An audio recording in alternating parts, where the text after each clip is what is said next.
वालेकुम मखोन लादे लाए हाइबिरबो लाक्तरेगनु लाक्ते हाइबिरबो साइसुं उनरब्रो मयम तरा कम तरमो करी करम पावनो यामना नुआई नुआई तबो पावनी लाखरेसे माइके मरीसिदा हजि हजिकता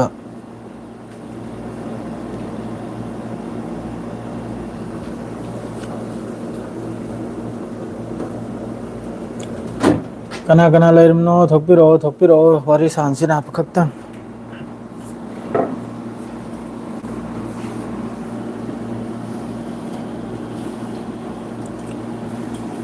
हेलो मैम आई लाइव तनी मखोन लादी लाए हैरो लाक्तरेगनु लाक्ते हाइबिरबो जर्नलिस्ट यावना मियोय कुलनी हजिक नालपकी ममांगी पावनी मासे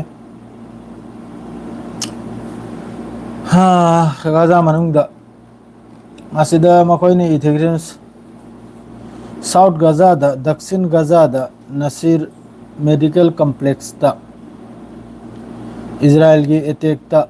मियोय कुल सिबगी वानी कनो मीसी याम थोलक्तरदि हौरेल अमका पाव हन्ना हन्ना हाइना तौरई अदुगिनि यामना थोलक पाइना ngairiसे ina punna makida thogla di lo makida parengoina pawdu tahallamgedo amamte thoglegedi kandriba punna thogla di phariba makida pulapna ne ado di parengoina haithigi bi aidu loina sida ina translate taw thokna loin thamle hindi na su manipuri na su english na su loimakna pawse apun bani hojikki se tahandabi ade mayambu thungandabi ade pawse tawriba fifam makhaisi yam sathina wayongami isa sade Facebook सिदना वो अमक्का मणिपुर से वो इरांग कोइरांग हनबगी video खर थेंगनै दो आइना same जरम्बनी video अमा अनि खक मयाम यंगजेल भी आइना हाइरि दुनबो कसुलेत्रबा वा दुदा अमक्का मैते मसुंग पांगल गमका अदुई वा दुरो वा हुन्ना दुन तौबदो येंग मनु माइत्रे सेंगना हाइबदा कसुलेतु बो वानी कसुएक लेत्रब अद्रेने चाउर चाउर वा मयाम वाक्या मयाम थोखरमनी अदुदना बो अजागरो सादरेगा कसु लेत्रब अखोइगी नोंग कहिहोंगी वारी दुरो वारी ने सेम लेगा वीडियो सेम नदना मक्का दुई मखादा कमेंट हुन्नदना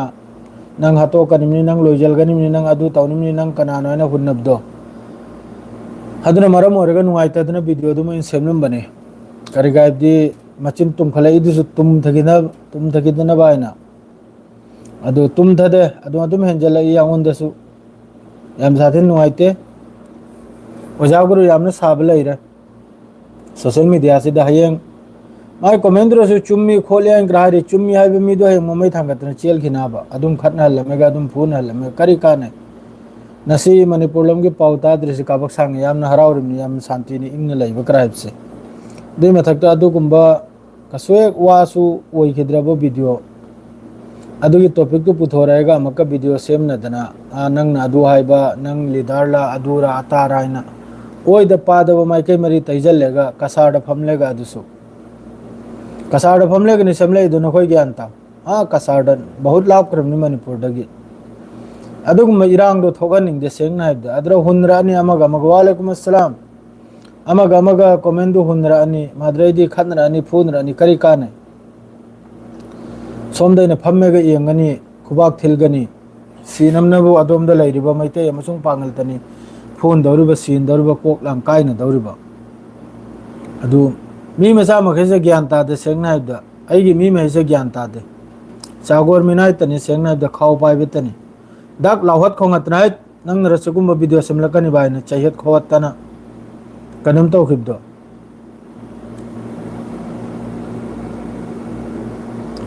तलतला अदुम चेसम अदुम तलतला पाउसे हर क्या सोशल मीडिया की फेसबुक की खजिकतम वा स्वाहायरम मथौ ताय मयाम द खंगल मथौ ताय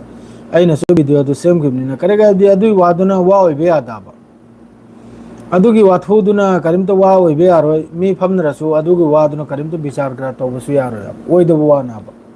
नोहोंगबदा हाउ नुपी दुरई पांगलने ना पंजनना हायरकले ए लोयरे सोय हिराइना हाइबदे ईबदे लोय हिरा लोयरे वादुरा लोयरे दोना अदर माना हरदुसु फत्ता वा यावदो कलबे वा नतेदा अदुरा वा मयामम सारगा कोंगाय अमा वीडियो सेमना हिया पा सादना ꯑꯗꯨꯒꯤ ꯅꯨꯡꯉꯥꯏꯇꯕꯩ ꯋꯥꯅꯤ ꯁꯤꯗ ꯏꯔꯛꯏꯁꯤ ꯎꯔꯦꯗꯅ ꯃꯦꯁꯦꯖꯇ ꯈꯔ ꯅꯪꯅꯤ ꯃꯍꯤꯛ ꯑꯩꯅ ꯃꯍꯤꯛ ꯈꯔ ꯂꯩꯔꯦ ꯍꯥꯏꯕꯨ ꯅꯪꯅꯤ ꯃꯍꯤꯛꯅꯤ ꯍꯥꯏ ꯈꯪꯉꯤꯕ꯭ꯔꯥꯅ ꯍꯌꯦꯡ ꯀꯥꯡꯈꯗ ꯂꯣꯠꯄꯒꯤ ꯃꯤ 10 ꯁꯨꯅ ꯃꯤꯇꯤꯡ ꯑꯃꯗ ꯇꯤꯟꯗꯕ ꯃꯤꯅꯥꯏ ꯃꯆꯥ खर लै खंगीब्राने यामना हयपा साबा सोशल मीडिया से थोकलेगा मीटिंग हम कौरदी पांगल गिना मी 10 सुना तिलदे अदुगा सोशल मीडिया दन थोकलेगा वाथी वारम से चाउ चाउ न ngang ba हिम्मती लेतबा अहमद अमतो इबान तमुने अदुई मतुंगदा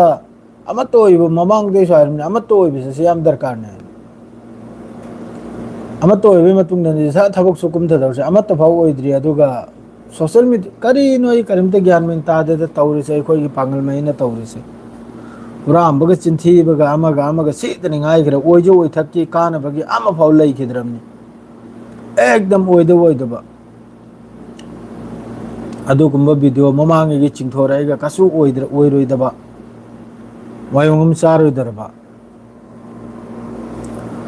पाव तारदी नीलबगा चप मानरे नसीर थमोई काई ताबद मानी असेंग वानी नसी अइगी SMS पाबियो मोतैबा मखैना हाइबा तारुन मानी असेंग वानी नतेदा आइना हादे सोशल मीडिया दा नहल मोइगी अरामबाई तेंगोल गी मखोइगी मकोक चिंगबा कोरोमान ब्राइब्रा कनो अदुना कनोमम तौविए टेक्सम तौबनी मागी इनबॉक्स क्राक तुलोना माने मसान बन तौखरनी महाकना मैते पांगल पकलेगा अखोई ट्राइबल मी दुबु मैते पांगल गे नहोंगबनी खोरलबनी हारिदो अदुर माना मागी वहाई महिदुदा फत्तब वहाई अमफाव यावदाब माना हारिदुदने फत्तब वहाई खंगदे को माना खंगने इरकपा खंगदने इरकपा ओइरंबे याय कुनो ठीक लेते अदुरसु माना इरिबो वर्ड्स मखै सेंटेंस मखै दुर फत्तब वहाई अमतसु यावदाब यामना फजबा यामना कदम तब अदुगुम वहाई नि माना इरिदो खंगिब्रन अदुगी वादु चिंखटलेगा अमक्का वीडियो हौजिक नौना माना करी लीडर ओइदोरी मानदी करी मकोक चिंगदौरी मा करी खंगी अदुरा अतारा है खंगिद्रने अदु सागत हलबा कौयाबा अदु मैते अमसुंग पांगल गी मरक्ता सागत हलबा खिनी होबो मालेबा अदुई मखादुरा कमेंट नापित मयुंग चामदब खर सेंगना हारगे ngasidi मयुंग चाम फाव खंगद्री दुनिया उद्री मखोय खंगिब्राने नौना ई थौगल पोरमनि चुम्मी खोली हाइखिदना कमेंट अखोय मचातनी तौरिदो मी मचा नते हरसे अदुना तुंगदा नुंगाय तब थौलकनाबे अखोय बिदि विदेशते लेरिमनि सऊदी अरब लेरिमनि हजिक वीडियो सेमिदिसो कसारदा लेरिमनि यामना लाभनै मणिपुरगा यामना लाभनै मै थाजलमनि अद्रैदि मखादुरा कमेंट दु हुन्नखरि मयाम देंगु नाक सम लेलगनिमनि अदु तौगनिमनि हातोकनिमनि आ थिंजलगनिमनि कापथोकनिमनि आइना मोंगी कमेंट नि मखादुरा तौनखरिसे अदुरगी इरांगम थौलकन आइना अदुम तनरैना वीडियो दो सेमलम बनाबा वालेकुम अस्सलाम आइना सेमलम बनि यंगु सिगुम्बा ब्लॉगर ने थोकलेबा सिगुम्बा कनुम सेमलोकु मखैजना कंटेंट से मणिपुर नत्रदि कंटेंट से लाइखिद्रे याखोय दिंगसी मणिपुर की कंटेंट सेमद्रिबा बहुत था तरुक तरेत पुसुखरनी अखोयना मणिपुर संगद्रिसे यामने इंपोर्टेंट होइरेगा याखोय देसो दुई वीडियो दो अदुगी नहोंगबै वीडियो दो याखोय देसो मेसे व्हाट्सएप ता थाजलयाबा ओइबे यादबो वानाबा अदुना कसु मीनिंग यावखिद्रबो वानाबा अदुम नाकलमदे इंथोखिबि यायबा दुई वादो दोर ओइरेसे अदु कनान इग्नोर तौथोखिबि यायबा अदुरा नैनदना अमक इरांग सागलिदो याम साथे नुंगाइते जो भी हो फरे माई मागी दिल्ली मान नेद्री खंगरे माना गाजा मनुंगदा हौजिक दक्षिण गाजा दा साउथ गाजा दा नसीर मेडिकल कॉम्प्लेक्स दा इजराइल की हमला दा मियोय कुलनी असिदा अल जजीरा की फोटोग्राफर मोहम्मद सलामा यावना पत्रकार मंगा हमसु असिदा पूरा शहीद होइरिमनि इजराइल की स्ट्राइक तनि से मासिदा हौजिकी मखोय नारसिनबु पहले अहामबदा मिसाइल अमा ताई हौजिकी हॉस्पिटल मथक्सिदा अदुई मतुंगदा असाइगी मिसाइल सि ताबे मतुंगदा मी मखैसे मक्का कलबेद मक्ता संजलपसे बचाव दल से असि लाकोय मतुंगदा मक्का अनि सुबो मिसाइल असिना नाबे याम साथिन खोती होइग्रिसे याम साथिन सिग्रिसे सोखरिसे हौजिकी नसीर मेडिकल कॉम्प्लेक्स हारसिदा ngasi loimte hena important oiba kainomni adreidi asai aina pawma asai nong thilaram iran gi taraf tagi statement si mong gi ni laise iran gi taraf te ju khullam khulla da hairi si karina phong na hairimni harmus हाइरिबा हौजिकी strait of Hormuz से पूरा मासी थिंगजलबे वाने Iran हरसे मासी थिंगजलबे तारगदी हौजिक थाव बेरेल दा फजना कुपना वारी सिलेगे मयाम ताहो हार्मुज सिदेगी हौजिक कम से कम याम ड्राइव द 30-40 अदुम परसेंटेज से थावगी 20-30% से थावगी बिजनेस से सिदेगी तौरिमनी यूरोप कंट्री में होइगेरा एशिया होइगेरा असीगी लंबी सिदे चलिमना असी थिंगजलबे कांदा ममांगे दसी अमक थिंगरमना सुम रेड सी वगैरह हार्मुज वगैरह से पुनमक्सी किंग फैसल की मतम थिंगरमनी सऊदी की अफाव निंथौम लेरमदो अदुई मतम थिंगरमनी अदुरे थाव की बेरेल से अमद बहुत ममल योगरमनी मतम हौजिक तिहारी से सिगी हौजिक की मखोई की कैनोम सी हाइबगा थिंगबगी चाक चाद्री ताव थिंगबगी प्रोग्राम सी अप्रूव ओइबगा थाव की बेरेल सी डॉलर चनी फाव काने सिनी बेरेल अमदा थिंगद्रिंग बस एप्रूव फक्त ओइदना लाउथोरकपदा अदोडे काम चाउक्रो बिजनेस ने उसीगी स्ट्रेट ऑफ हार्मुज वगैरह रेड सी वगैरह असिदगी पूरा इजराइल माद्रेदी यूरोप कंट्री असि पुनमक्से असिदगी लोइना कारबार से ओइरिमना असिदगी लोइना कारबार से ओइरिम अदुगा लोइना ना हौजिक इजिप्ट की बॉर्डर अद्रेदी सीरिया की बॉर्डर असिदसो अदुम हलचल से सोमदा हौजिकी ngasi मखोगी मिफमदुगी हौजिक फावबा पावम थोलक्तरी मखोगी ngasi OIC की जिद्दा दा उनथोकना चावना अरब कंट्री मखैगा मीटिंग तो बई पाव द थोलक्तरी आई लाइव तो थोलकनी इताव मैम लेरमु फेसबुक ता कना कनानो फत्तब कमेंट तोरदो लाइव तो लवजल गया दुगा नरिल दो सितोक पिगे फजना ऐसे कनानो मसक खंगल बिगे लाइव तो लेरमु फेसबुक की लाइव तो लाकनी सिदा गंता मरम तो बई मतुंग दने लाइव ते लाकनी नखोय यामना हेपा साबदो अदुगुम्बा वीडियो दुना कयाम फत्तब थोलकनी नखोय दि खंगदे दो नखोयना वीडियो समझल बिरमे व्यू खरगी फॉलोअर खरगी मेसेज फाव तौदने यंगमने वीडियो दु सेमगनु का ओ तौ हाइना नथौ ताब्रायना हंगलै अदुई मतुंगदनी एखोयना वीडियो सेमलैदो नतर जे अखोय जु चोकलम चंगबा याम चंगबा मी नते त मीगी कनुंदा अदुरा नंगना हौजिकि मीगी सु कम्युनिटी दुना मियोय दुबु थागतना थमिमनी माबु किबै वा नते हारिसे खंगेदना माना लालमदी याखोइनसु 100% चैरकनी माना चौबा लालम बतारगदी खातिर थम लोय जसा मियोर सु मैते उगरा पांगल लोयगरा लालम बतारदि याखोय खातिर थम मी दुनते अमक मा लीडर नि मा काइनुम नाइना मा गिद्रो करिमता अचौबा रालबे यावदे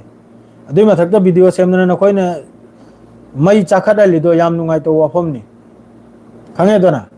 अदुरगी हौजि लैरिबा मियोय मिचम मखैसे तने अवाबा तादरबा फुना यैनरकलो खनरकलो हनरकलो कम तौनी नखोइना रिक्स लौनिरो मीगी मकोक चिंगबा अमा लीडर अमगी मथक तक तंगांग बाइबदो सानरिब्रो तौनु फत्तमनी खंगेदना कसु नतबदने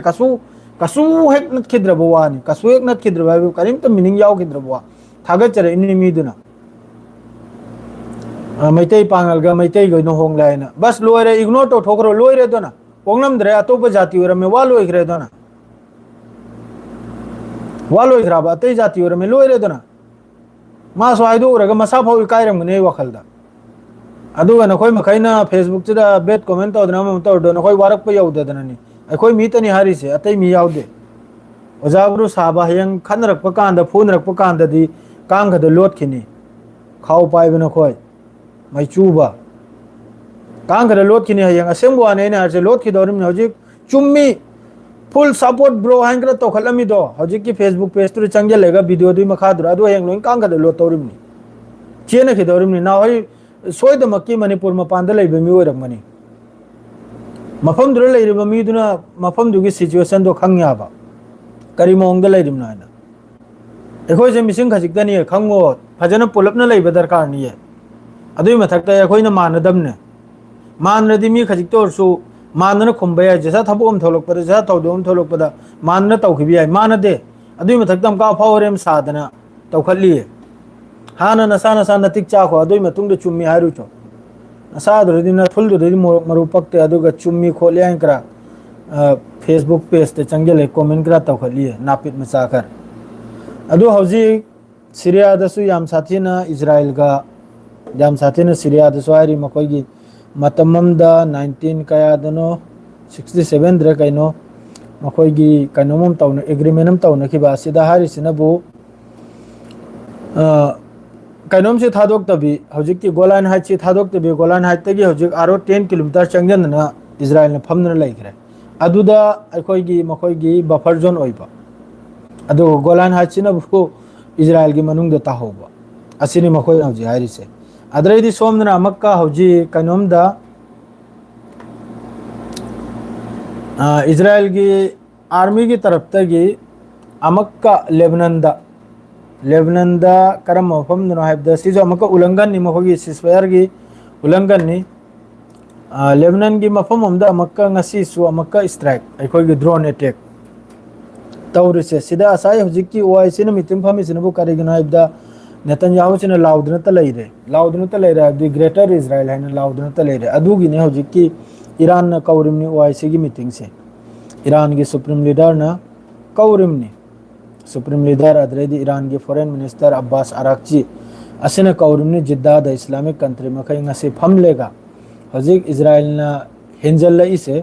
गाजा दो इगरा लेबनान दो इगरा ईरान दो इगरा अदरेदी सीरिया दो इगरा यमन दो इगरा यामले इजराइल न पाथो इसे सोमदगी सीरिया लेरे लेबनान लेरे यमन लेरे ईरान लेरे गाजा लेरे मफम मंगादनी मान पारिसे मफम तरुक सुदोरिमने अखोइने लेरे मफम से जुमागी ग्रेटर इजराइल की सरुक तुर याव याबा अदो हौजिक मसरगी लानमी कयाम ओक्ते हाइबदा मसरगी लानमी पुनमक हौजिकी सिनाई हाइरब मखोइगी बॉर्डर से रफा बॉर्डर गा थंगनबो मसेद अमा असिजु मतममदे इजराइल ने लवजल खरमनी 6 डे वार दु पूरा लवजल खरगा अदुगा मखोइगी इब्राहिम अकॉर्ड अदुई मथक्ता इजराइल की मथक्ता इजिप्ट न मफावबा लान तौररोय हाइना एग्रीमेंट इनरगा हौजिकी मफम से थादोखरिम नाबा अदुगी मफम दुरा इजिप्ट की लानमी मी लिसिंग निफुगी अंदाजता अदुगा लोइना टेंक कयामसु व्हीकल कयामसु माद्रेदी एयर डिफेंस सिस्टम कयामसु अदुई मफम दुदा पूरा हौजिक सेटिंग तौदना लेरिमि लानमी मखै से लेपतना अदु तनते गाजा की अकोइबदसु आईडीएफ की लानमी चंगनी बगी लाख अनि की मथक्ता लानमी हौजिक लेबे वानी गाजा से पूरा टेक ओवर तौबैदमक्ता गाजा से तंखाई में टेक ओवर तौबगुम ईरान की सारे के ताऊ ईरान की सारे ईरान सु पूरा हौजिक लान की पूरा रेडी नि ईरान सु पूरा रेडी नि मादुमकपु माना हाना हौ देखिनी से मादुमकपु हौजिक स्टेट ऑफ हार्मोस थिंगबगी वाहाइरे इसे हजिक तो ओइरे रियाजुद्दीन भाई नाब 17-15-20 मिनट ओइरे स्टेट ऑफ हार्मोस थिंगबगी वा सिदा करिगुम्बसी थिंगबा तारगदी ईरान की मथक तो सोइदम की लान से लाकनी सी हजिक ईरान की अचौबो ऑफिशियल अखोइगी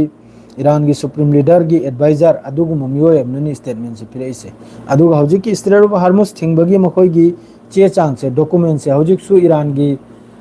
मखोइगी संसद त लयाबा मखोइगी कैबिनेट मखोइगी ऑफिस त लयाबा एप्रूव ओरपने थिंगदमनि अदुगा काबक अमदी स्ट्रेट ऑफ हार्मोस सिदा काबक अमदी एक्सप्लोसिव से ईरान की तरफ तगी सेम साधना काबक अम लोइखरे काबक अमा अदरे सोमदा अमक्का लाकलेगा कनोम अमसुंग अखोइगी रशिया अमसुंग यूक्रेन सिदा हाइरिसेनबु रशिया अमसुंग यूक्रेन की लानसी ngasi नुमित लिसिंग अमगा चनीगा हुमहुत्रा निपाल सुरे रशिया की लान से असिदा हजिकी डोन्स्टेक रीजन सिदा कुल को हुमथोय 23 टाइम्स नि रशिया की तरफ तगी अटैक तौरिसे असिदा मियोय अमा सिबगी वाने सिनबु कराइदना हाइबदा मखोइगी मिंग मखै जगह जितंग वायम चादेको खोस्टियान निबिका है मा है मिंग से गवर्नर विद्याम फिलेस्किन असिना हजिकी टेलीग्राम पोस्टा लोमाजिम फोंदोर इमनिमियो एम सिप्स 23 टाइम्स नि रशिया की तरफ तगी अदुगा अमक्का रशिया की फोर्स की तरफ तगी ड्रोन अटैक यूक्रेन की खिरसोन रीजन दा मासिदा सुमियो यमा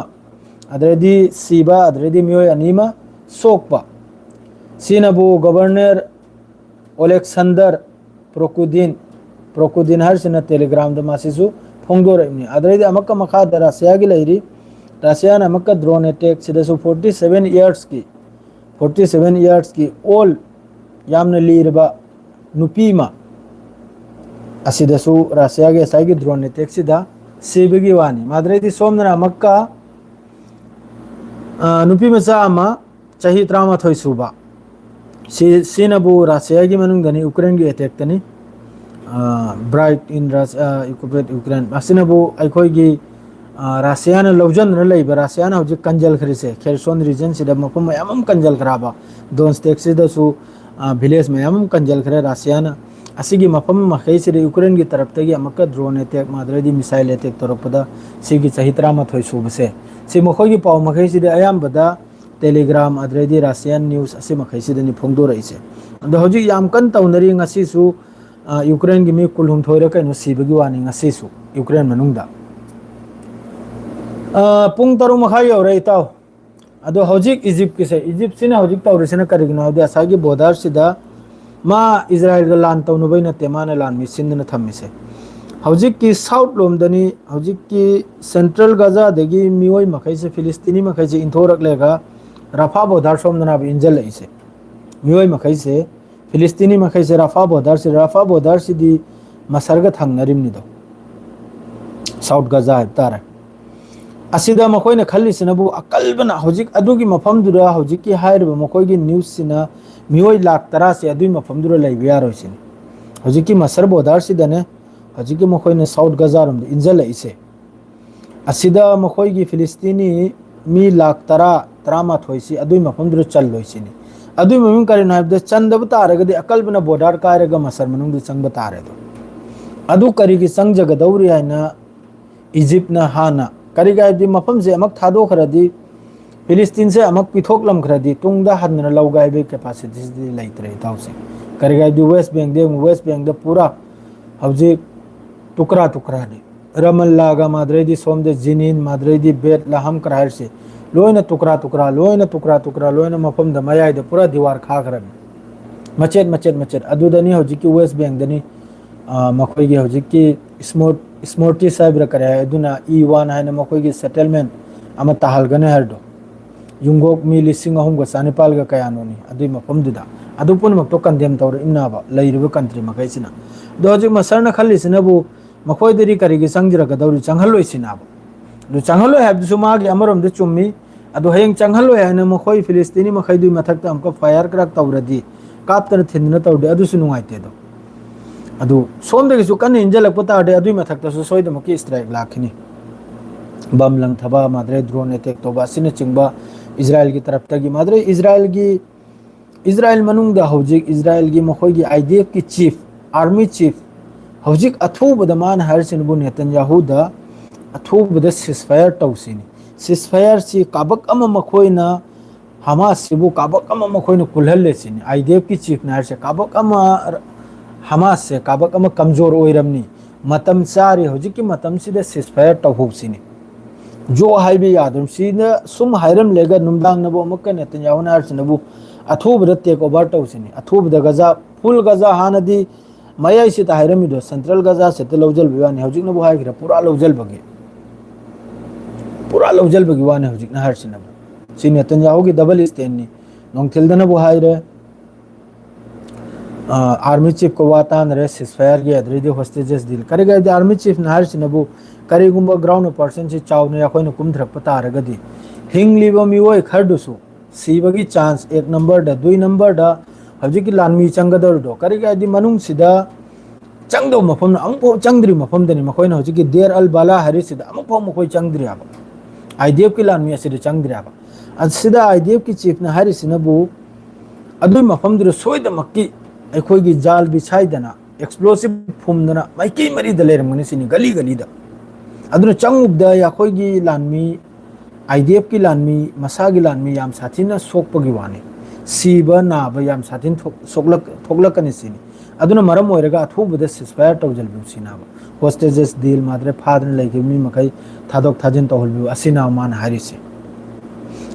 अदुम हाइरम लेगा नुमदांगदना अमक्का नेतन्याहु ना हरसिनबु गजादा अथुबदा यारिमखै थुन्ना 7 अक्टोबर यौद्रिङैदा सीगी लाइबा 7 अक्टोबर से सीगी मौंगदा गजा से टेक ओवर तौबै वानी मखोइना हाइनरिसे अदो ईरान की तरफ ते हरसिनबु करीगुंबा ईरान की मथक्ता हौजिकी मखोइगी यूरोप कंट्री मखैना ईरान की मथक्ता टैक्स अमा ngarang IDF की अमसी लेफ्टिनेंट जनरल नि अरांगमसी अतोपसु मयामम सिरमगनी अदो मखोय दे पाव से थोलकते सेंगना हाइबो ओंथोंगना तमना थोलकनी मादु सोकना बबुदी लान याम साथिन सोकनरिमनी मफम चाबदा याम साथीना गजा मनुंग सोंगदब नते करेगा द ग्राउंड पर्सन खोंगी लान मी चंगलक हौरदी सोदम कि लान थेंगनदरनी थेंगनपसिदा मखोई चीफ सिनार सिनबु मखोई मिसु सिनी सिनी हमास ते सिम नते मखोई गिसु याम साथिन सिनी अदुना लान से लेपलेगा सिस्फायर ओइबसे तौबसे सिन लुंगतेन फै सिना माना हरसे माद्रेदी हौजिक पावंगा हाई गाइन तौरमी ईरान की तरफ ते हर सिनबु करीगुंबा यूरोप की तरफ तगी मखोई की मथकता टैक्स बुआई दना माद्रेदी मखोई की करिकरनो बुआई दना तौरप तारगदी स्ट्रेट ऑफ हार्मुज से पूरा थिंगजलगनी सिन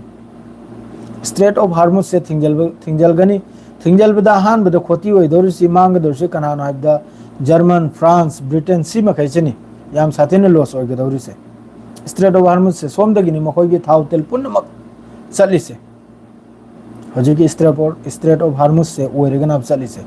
अदुमकु ईरान की तरफ तगी वार्निंग थाखरमनी मखोई पुनमक से यमन याम साथेने यमन की ngasi की पाव यमन दसु ngaranggi makhoigi kanomduda yaman gi strike pro mi si sibse masing je hengalakle yaman dasu ngarang phawdir mi taru khaktani ko sirise ngasi obdana bu khari am khare yaman da sibse